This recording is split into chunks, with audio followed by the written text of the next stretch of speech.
Vandag se inspirasie 1 Korintiërs 7 vers 23. Hy sê, julle is duur gekoop.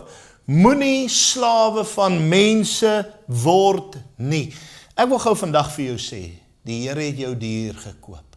You are to die for, soveel as jy vir hom werd. Moenie laat mense jou onder slawerny bring deur hulle reëls, hulle wette, hulle dogma, hulle beperkte verstand en brein en opinies nie. Moenie 'n slaaf word van hom vir mense gelukkig te wil hou nie. Jy moet God gelukkig maak. Jy moet ophou om ander mense gelukkig te wil hou. Jy moet ophou want jy gaan vir ewig en ewig agterna hardloop om te probeer hulle te entertain en tevrede te hou. Luister vandag wat ek jou sê, jy's duur gekoop. Jy's nie 'n slaaf nie. Jy's nie daar om ander tevrede te hou nie. Jy's daar om God tevrede te hou. Jy's nie daar om ander te probeer hulle gesig koop by hulle nie. Nee. Jy's daar om God se hart in jou lewe toe te laat. Mag die Here jou seën. Dink mooi oor hierdie gedagte en weet, jy's duur gekoop.